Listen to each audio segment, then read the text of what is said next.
Hey, welcome to Leaders with Leverage. I'm your host, Susie Tomanchuk, and I'm so excited that you're here because you have a treat in store with you. I have two of my I would say very close industry friends, Jill Stark and Regina Hutchinson, and both complete rock stars in their careers. And that's what we're going to talk about today.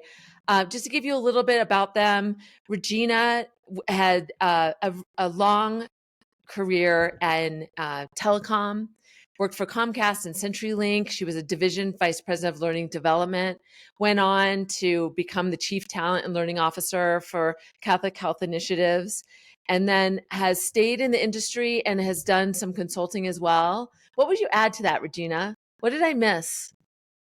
That my roots were in social work, and I've come back full circle to helping and coaching people. Oh, tell us what you're doing now.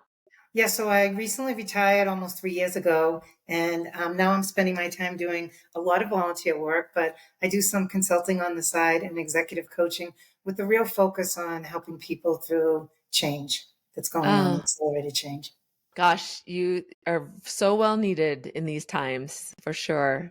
That's amazing. That's great. And Jill Stark, also from the telecom industry, had a nice stint at Comcast Cable, vice president, general manager, went to Charter Communications for 10 years. And did a lot of different roles in sales, business development, and left overseeing their enterprise sales division, then worked for Sprint. Yep. Wow. And now you're the senior vice president of sales for Affinity. Jill, tell us what I missed. What else is notable about your career? I think you captured it, Susie. A couple of years ago, I made a pretty big career pivot and I joined Affinity, which is an artificial intelligence provider in the contact center space. And it's been a really fun last couple of years doing something totally different to my prior many, many years in telecom working for operators. So That's awesome. You both are so well regarded, have both served as together actually with WICT as president and vice president, along with other boards and things that you've done. And I will say, very well regarded and respected in the industries because of just the leadership that you both had. And you and I, all three of us were out the other day and we were talking about the fact that you were both the working parent and you both had your husbands that were stay at home all through as your kids grew up. And you both said to me, I'm sure that that's just the main kind of thing now that it's really acceptable that either men or women are the ones that stay home. And there's still like some just general bias around that. And I thought it'd be really interesting to talk about now that you guys have your kids are older, kind of talk about what was that like? What were some of those agreements that you had with your husbands? And what made you make that decision? And how did it play out for you? So, Regina, why don't you start? Kind of tell us, how did you make that decision? Where did that happen? And what was that like for you? Yeah, so Susie, I was thinking about this when we were setting up this podcast on when we made that decision. And I almost had to go back. I think it was the late 90s, like around 98, 99, when we sat down, my husband and I had two young sons at the time. One of them had medical issues. So we were, running back and forth to pick him up at daycare and going to doctor's visits. And I was starting to travel. And we realized at one point, like, this just isn't going to work. This isn't the life that we want to be leading. But, back there, I looked at some data. I think there was about 10% of stay-at-home dads at that point. And believe it or not, fast forward to like maybe 5 years ago, there's still only about 17%. So Wow. it's still not a lot of stay-at-home dads. And not that it has to be the dad, but, the other significant partner of a female who wants to go out there and really pursue their career. So there's not a lot of them doing it. So, it came down to a couple of things. One was just being there for the kids and being able to meet the needs that we had, and do it in a way that they would be safe and that we could keep them healthy. And then the other thing was to really make a decision, even back in the days, was this financially worth it? We thought we were Yeah. spending a lot of money on daycare back then. And when I meet people today and talk to Yeah. young females, especially, and that are out there paying for daycare, I'm just appalled on how they can Yeah. even afford it. So it was based on that. And my brother in law, who was kind of old and traditional, was the one that said to us one night at dinner, "Have you ever thought of John's my husband, of John, staying home?" And because my career was kind of spouting out at the time, and you just making some other decisions, and we were like, no, no. And then the bulb went off. So I had my husband left his job when my kids were I would say 3 and 7 years old, and it was a big sacrifice, and I'm sure Jill will talk about this, because we had to have the discussion that he was going to stop going to work, but that the more important job for him was in the home and being with the Hmm. kids, and the value of that, which was just as, if not even more valuable than what I was going to do, but bring home the check along with it. Yeah. And that's kind Yeah. of where it all began. Yeah. Well, Jill, thanks for sharing that, Regina. And I want you to think about some really fun stories about what that looked like in real life. And so, Jill, tell us about how did it all start for you? Yeah, it started for me when I received a promotion that required us to move, and I was pregnant at the time. Oh. So if we were going to make this move, something had to change, relative to what my husband's job was going to be. And now that I think back on it, I don't know that we actually made the decision that Gary, my husband, would be the stay-at-home dad forever. It was, we're moving, you're pregnant, we're both going to, experience a change. So let's get over and get settled. When the baby comes, I'll be the caretaker and let's figure it out as we go. So we Mm, did not have as thoughtful of a conversation as Regina just described. We sort of fell into it because of the fact that, I'd agreed to move to take on a promotion. But here's what I will say. I remember being really anxious at the time. And Regina, you probably had the same thing. Was my partner going to enjoy it? Was he Mhm. going to mm, be resentful down the road? Was he going to be fulfilled? So I was worried about that, and we did talk about that. Is this going to work for you? But it probably worked for us then because we didn't commit to it longer term. We were probably, in fact, if you ask my husband today, he'd probably say, "Yeah, I thought I was going to be stay at home, staying at year."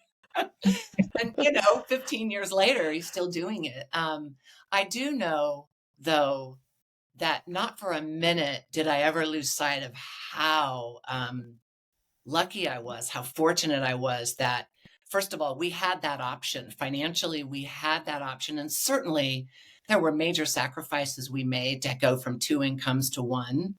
But we found a way to do it. And I know we were really fortunate to have that as an option. mm, And number two, I also knew that I was really fortunate to have had a true partner that was willing to do the harder job. I mean, Regina said it was mhm, by far and still is the harder job. mhm. And I just knew then and know now that I was so fortunate that I had a partner who was up for it and was going to be good at it. Yeah. And so the conversations, like what if you looking back, what were some of the key moments or the really important discussions that you had along the way to make sure you were in sync and you were valuing the roles of both of you? One of them I remember having was just Jill put some great definitions to just how would Gary respond to this, but Mhm. I didn't want at the time for my husband to be embarrassed or to be thought of as not being the bigger wage earner. And back in even the late '90s, that was a big thing. Like, because people saw you both went to work, they just assumed that he was making more money and had more of a career pathway in front of him than I did. So kind of having the discussion about how he wouldn't be embarrassed was important. But the other key one is I felt like, I'm not saying I had to pay him, but we wanted to recognize the work that he was doing. And he said to me, I remember, I'm going to do this. I will love to do it, but I don't want to have to turn to you every time I need a nickel, because I don't have money in my pocket, so to speak, or because I'm not the one getting the paycheck that's depositing it into the bank. And so we made this kind of funny agreement that he had like an open account that he could go take a weekly salary out of if he needed it. I mean, I don't even know what we put in. It was like a few dollars, but he never felt like it was going to be about the money. And I think sometimes when someone steps back to be the stay-at-home parent, um, there's that whole financial, just like, you get really nervous. How's this going to work out? I want them to feel just as important. It's our money. It was the first time it's our money really meant it is our money. It's our savings. It's ours. So it doesn't matter which part you're contributing to. I couldn't do what he was doing. So he probably could have taken the whole check and I wouldn't even known it, because the work he was doing was so much more difficult, you know? Yeah. How about you, Jill? I Oh my gosh, I remember one conversation specifically where I kind of got a bit of a reality check when at that point we had one of our three kids, and I got home and my oldest son was really colicky and just cried all day long. And when I got home, Gary was standing at the door with my son, like, here you go. Yeah, yeah. And I remember walking up to the door thinking, oh my God, I need a break. Like, I had the most stressful day at work and I was spent. And when I saw Gary standing with my son, holding him up, like, I'm about to go crazy here. It's your turn. I had to have a moment where I said, whoa, I'm not getting a break for me. Like, I need to give Gary a break. And after we got Wesley to bed that night, we talked about that. And I said, I mean, I was honest. I said, oh my gosh, I came home with this lens of, I've had a really hard day. I need a break. And I see you thinking I need a break. And I remember Gary actually got in his car and went off to run errands. Had to get out of the house. Mm-hmm. We had to talk about what we both needed. Gary needed a break from, the kids. And I had to realize at that moment in our lives as a young family, my break was the kids. That was my turn. So I had to kind of recalibrate how I thought about what I needed and find other ways to get my break that were secondary to giving my husband a break and handling the family at the time. I hadn't thought through that, and it was a defining moment for us. We had to talk through it. Yeah.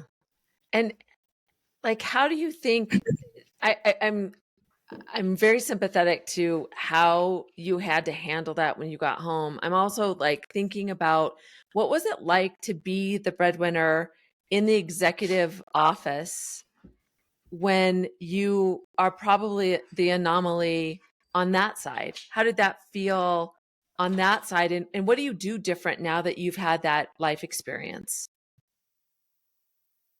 Hmm. What a role model. I don't know if you did, Jill, but there was an HRVP that I was working with whose husband the year before had become the stay-at-home dad. And I Wow. remember we talked a lot, like, just because from the beginning she was like, this is what people are going to think, starting with your family, right? And your Yeah. friends. They're all going to be like, having their opinions of how this is all working out. But I had a role model that I would use very often to kind of bounce so many of those things off of. I don't know, Yeah. for Jill, what it was like for you. I remember feeling frustrated that, and this was, I'm sure it still exists. I felt there was a bit of a double standard in that Regina mentioned having to travel a lot. I traveled a ton, and a Hmm. lot of my travel was sort of last minute and non-negotiable on the timing. Hmm. Yeah. And I never felt that I could raise my hand and say, hey, I'm not going to miss my son's first day of kindergarten, or I am not going to miss, the ballet recital for my daughter. I didn't feel like I could do that at the time. So I missed a lot. Yeah. But I saw my male colleagues sort of planting their parameters around, I'm not available for the meeting, so we can't have it that week, Mm-hmm. because I've got this going on. And I think the reflection back and the lesson learned was, you have to have your non-negotiables and Yeah. not be afraid to share what those are. I didn't have a Mm-hmm. role model like Regina at all, so I didn't feel like I had a voice. Mm-hmm. Um, Mm-hmm. and you know what's interesting, even as my career grew and I got into more senior roles, I still didn't necessarily feel comfortable saying, I cannot travel that week Mm-hmm. unless I had a reason that, was going to be what I thought acceptable. Yeah. And in hindsight, I think I would, not that I would drive the outcome that I wanted, but at a minimum, I would attempt to share my thoughts around how that was going to compromise my personal life. I wouldn't have been so Mm-hmm. Yeah. Jill, that's a great example. I Mm-hmm. remember 3 years in a row having to travel on Mother's Day to a meeting that was starting on Monday. And it would break my heart, like, not only for me as my mother, but because I was leaving my mother too and didn't get to, be part of that. And my husband's joke was always like, well, I'm the mother and the father, so the kids don't even know, don't worry. So we'll celebrate another day for you. But it was 3 years in a row that happened. And I don't think anyone was ever cognitive at the other side that we're asking female executives or leaders to give up such an important day if they are in that role so that they Yeah. can be here on Monday morning, right? Yeah. Yeah, and I think today, Regina, wouldn't you coach someone to say, I'm going to be spending that day with my family. I will travel first thing on Monday morning and I'll be there as soon as I can. Now, Mm-hmm. Absolutely. that may not be acceptable, but at least you're putting it out there, Mm-hmm. and sort of trying to control the outcome a bit versus Mhm. saying nothing. I didn't say anything most often. Yep. Mm-hmm. Same. Yeah. And I love the idea of, and I think this is true whether you are the breadwinner or you're just moving through your career, is deciding what those non-negotiables are, even thinking them through, and I would even say writing them down, because sometimes you do get hijacked by the emotion of this is what is expected of me. I remember feeling that way about trips. I was not the only working parent in the house, so I don't have the exact same circumstance, but I do remember feeling like I couldn't articulate my other life, the Mm. life that you only saw in pictures in my office, Right. because this is job one. Yeah.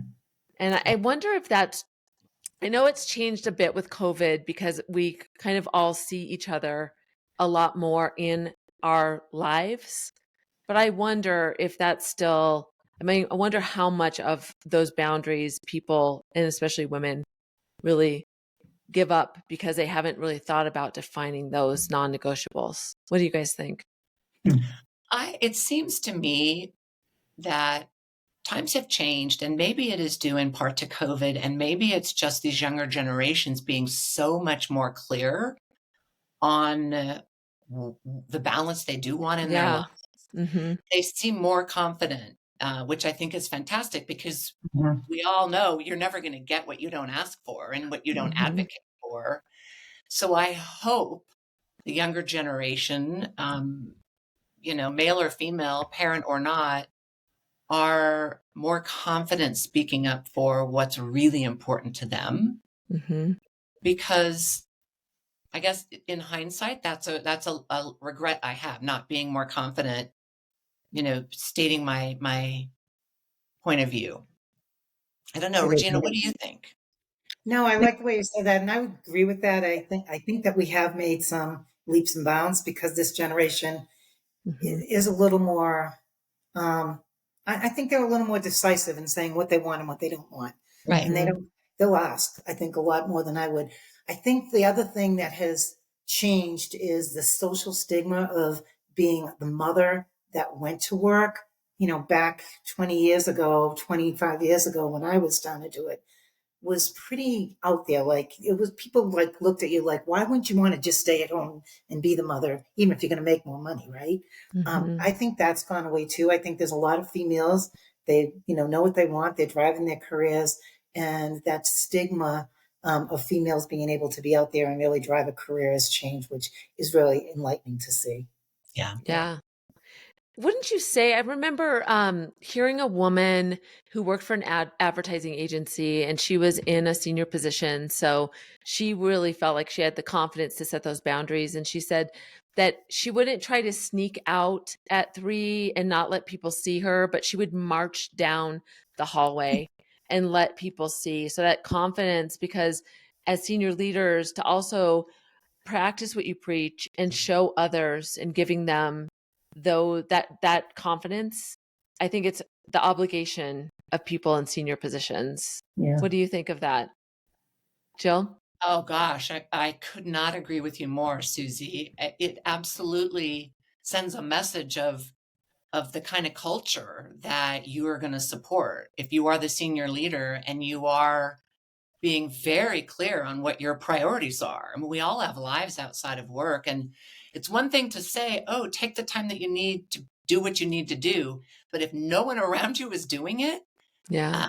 people are going to sneak out, or they're not going to feel as though that they've got that opportunity. And I think companies nowadays have to be so cognizant of it are the senior leaders demonstrating the behavior that aligns with what Hmm. their values are around that. Hmm. Because, there's a market now for all of these young people, young professionals. They're looking for those types of companies and those Yeah. environments where we are so much more open to the fact that we aren't just showing up and doing our work and leaving, and that the Hmm. personal and private lives are more integrated. Yeah. And I was thinking the role modeling of that you do inside is so important, but the benefit, at least I know my sons, and I'm sure Jill would reiterate this, that our children got to see role models of females that were passionate, dedicated, working hard. I mean, they saw that from young ages, their whole life. And they know that, like I can't imagine they would ever look at a female and say she can't do that job, because that's what they've seen, and they've met colleagues of mine and friends of Yeah. mine and heard the stories that we all talk about at corporate, and they know that there's a lot of strong women that have done a lot of wonderful things out there. And I think that was just one of the best gifts that just happened, right? Through osmosis, right? And not that you can't teach that, but I remember bringing Joshua in one day to one of those take it to work days. I don't know if they even have them anymore. And he came into the Comcast building, and there was a whole bunch of females sitting in one of the executive rooms, and he knocked on, they all said hi, and then they said, "What do you want to be, Josh, when you grow up?" And he said, "I want to be a stay-at-home dad, just like my father." Because then I get to meet you all. And I thought, look at him, and that's when he was Yeah. little. So I think the role modeling happens in the business, but what our kids were seeing on the outside was unmeasurable. Yeah. Yeah. Yeah. You both know that my daughter stays home right now, and her husband, I mean, she works full time, and her husband stays home. And I wonder, as you guys were talking, one of the things is she works full time from home. So she's like, the one thing is when the laundry isn't done by the time I expect it to be done, she makes some very strong recommendations. So but having said that, I think it's also, I bet you both had to let your husbands run the house and do it in the way that was honoring them. Is that true? Like, did you feel like when you walked back in, you needed to kind of adapt yourself to the way they wanted to manage the house? Oh my gosh, yes. I have such a funny example that comes to mind. I got home one day and my son was like 6 months old. And as it is with your first, you have a million different cute outfits that your kids have. And for 3 days in a row, I got home from work and my son was wearing the same, like, See You Buffalo, like, onesie. And on the third day, I thought, okay, why can't you put him in a different outfit? He's got so many cute outfits. But then I had to check myself and say, you know what? It's his call. I think I did sort of subtly say, "Oh, he's wearing the same thing again." And Gary's like, "Well, of course, it's the most comfortable thing he has." But yes, I had to say, "You know what? This is not my call to make. Gary can dress Wesley how he wants. Um, the weekends are for the cute jeans, Yeah. and the baseball cap." I love that because that was his job. And it carries over years later. I remember even today, I cannot make the shopping list and do it right because, John has a way of putting what she's going to get where in an orderly thing. And if I write something down on a piece of paper, he has to rewrite it all. Or I can't do the laundry. Like I'll go up and say, I'm going to do a little laundry. No, no, I'll do it. And I'm like, now I'm like, just do it all, shop still, do the laundry. But he did that for so long. But back to what you said about your daughter, at the beginning, it was kind of watching, not stepping on their boundaries as they were Mhm. doing their jobs, maybe giving a little hints here and there, about how they could do it differently. But you you had to let it go, and it all paid off. I mean, because if I ever came home and like food, like meals weren't being made and laundry wasn't being done and shopping, and my husband was a stay-at-home dad, I would have had a nutty. So that was negotiated at the beginning. This is what you need to be doing if you stay at home and I'm going out. Um, how you do it is really up to you, right? That's good. Very healthy. It keeps good partnership, Yeah. to really be thoughtful about that. But I mean, we laugh about it, but those are really critical things that you had to really check yourself around. Yeah. Um, I know we could talk a long time about this, but I want you to think about what what what did it give you? Like how did it affect your leadership, your ability to be an executive? What kind of is the takeaway that you had because of that decision that you made? How did that impact your career? Hmm. Well, Regina already mentioned, I feel so grateful that my kids had a role model of a working professional mother and a super strong, smart stay-at-home dad. Yeah, I love that. And I love my that. three kids have the most amazing relationship with their dad. So that is just, I'm grateful for that. I think Mhm. being a working parent, whether you're male or female, you know how hard it is to manage a family while you're ambitious and Mhm. trying to have a really successful career. And so I think having lived through it, you're just naturally more empathetic. I think as a leader to all the people around you that all have lives outside of work, and um, I marvel and so am inspired by single parents, single Mhm. working Me parents, too. because I can't imagine. Mm-mm. And so I think just being aware and empathetic of how challenging it is to keep all the balls in the air and show up every day and do an amazing job at work is admirable. And you just want to be there to support that in any way you can. Yeah. What would you add, Regina? No, I love that you just said the relationship that your husband has with the children because um, that is definitely one of the biggest gifts I think that came out of it. And our husbands, I think, Jill, we've talked about this, they were the ones volunteering at school when there were mostly females all there, and, the coaches and the ones doing the hearing test on hearing test day and all those kinds of things and because they were unique in a small percentage of males showing up for that, they stood out and they got a lot of support, and that the kids really like got a lot out of that. um, the other thing that I was going to just add, now I lost my train of thought when Jill was saying this as a benefit, but I would say I think overall it reduced stress for me and Yeah. for John and for our general well-being.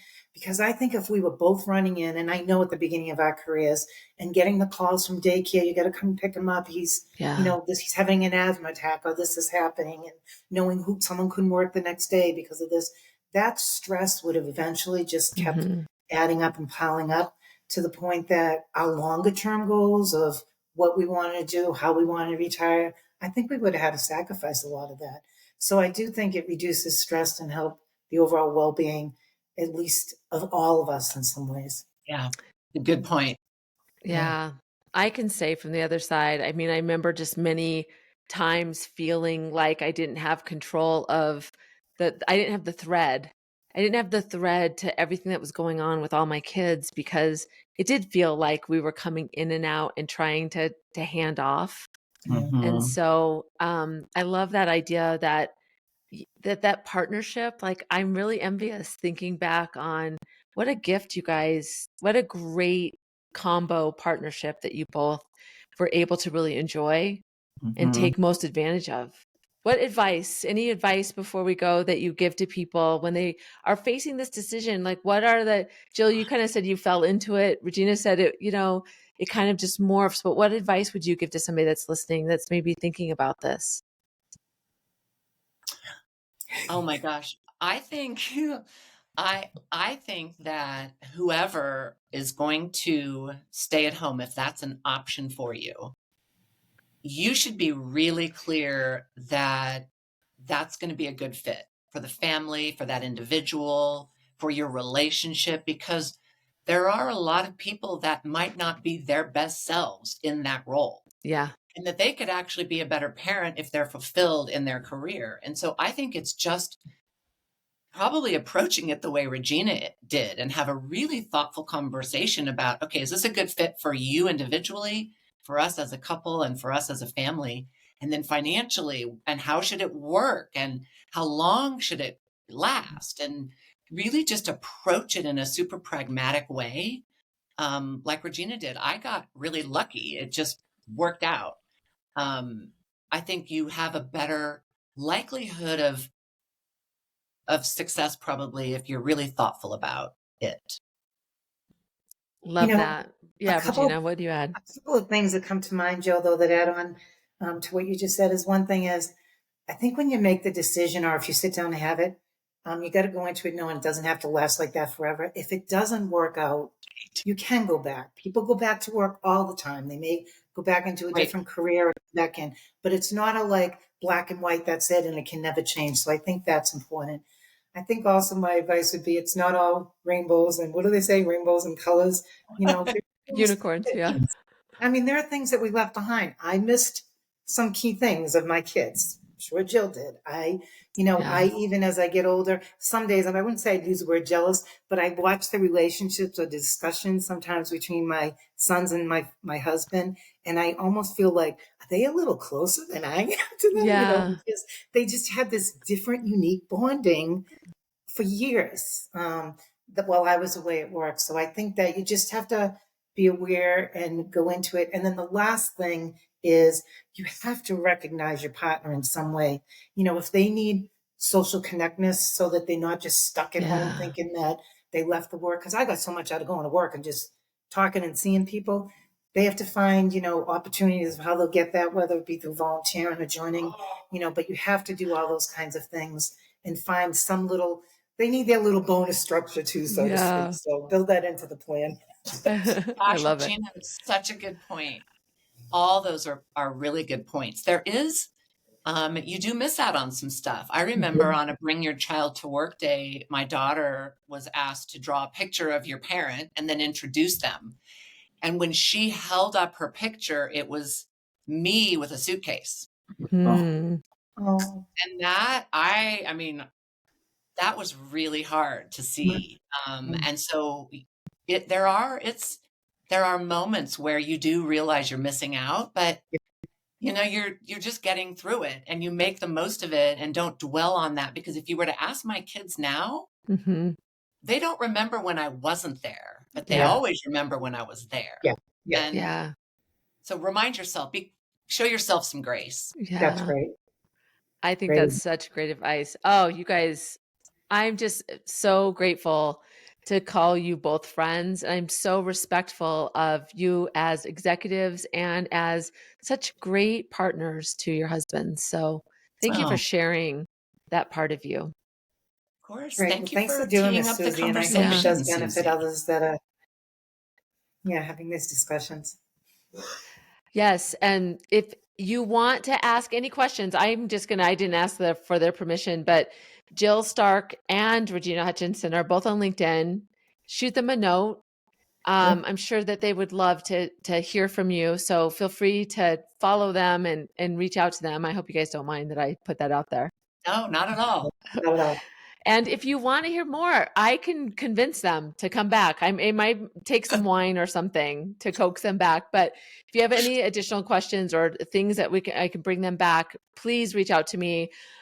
We really appreciate you joining us today. If you feel like somebody needs to hear this, man, woman, anybody that needs to make those really important choices about what they're going to do and having a fulfilling career, share this podcast with them. So thank you, ladies. Thank you Thank for you. listening also. Yep. And this has been Leaders with Leverage. I'm your host, Susie, and I can't wait to see you next time.